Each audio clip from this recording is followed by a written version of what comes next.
Hello students, I am Pramod Kumar from the Department of Physics. Today I will be discussing about op-amp non-inverting amplifier. You can see the circuit diagram which has been written on the board. I am using IC741, which is an op-amp operating amplifier IC. This is the circuit diagram. The difference between op-amp inverting and non-inverting amplifier is the input is given to terminal 3, whereas in inverting amplifier the input voltage was given to terminal 2. This is the circuit diagram. The input is given to terminal 3 and from the second terminal it is connected to a 10 kilo ohm resistor and which is in fact connected to a 0.01 microfarad capacitor, and from there it is grounded. So there is one more feedback resistor of 100 kilo ohm which is connected across 2 and 6.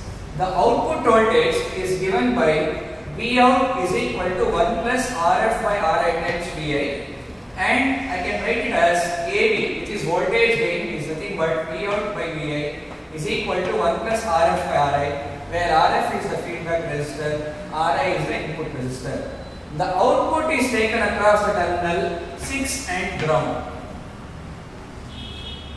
Now I will show you the waveforms of op-amp inverting amplifier. The input is a sine wave of 0.1 volt which is given to terminal 3.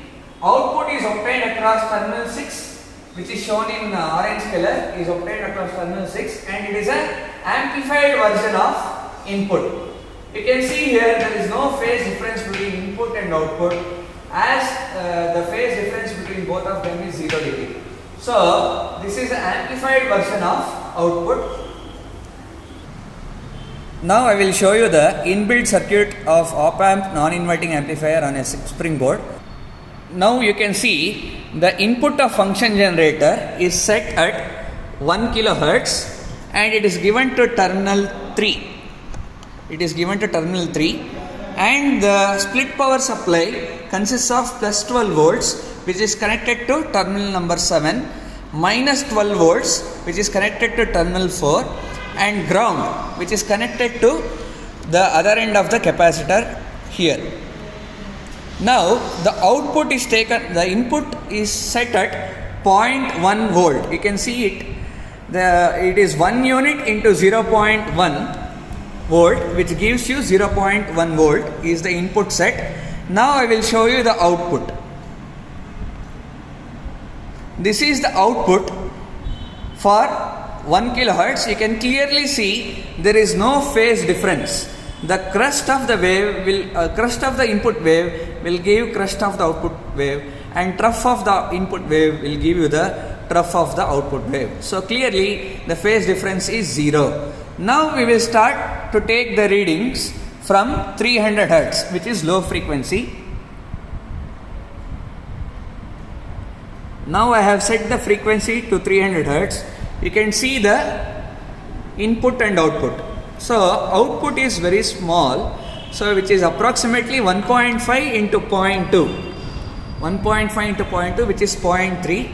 I will slowly increase the frequency in steps of 200 Hz or 300 Hz and note down the corresponding voltages.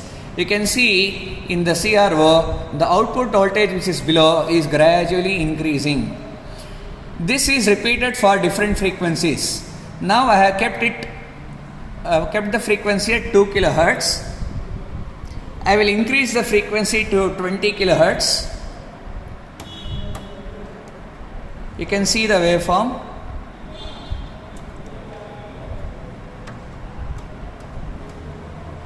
So this is for 20 kHz.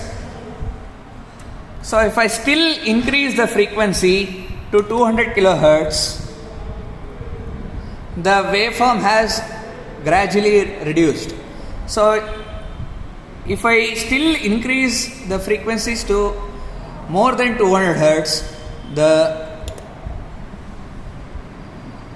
output voltage starts to decrease and will become a minimum value, say about at 1 MHz.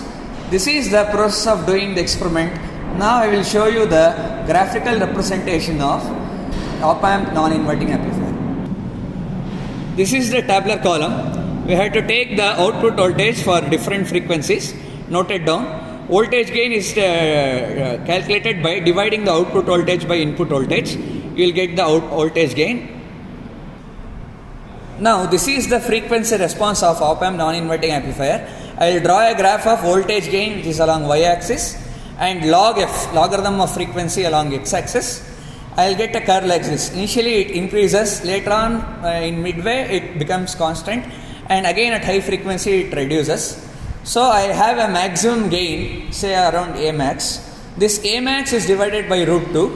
From that A max by root 2 I will draw a line which cuts the graph on 2 points. From those 2 points I will take intercepts along x-axis, which is log f1 and log f2. But to calculate bandwidth I need f1 and f2.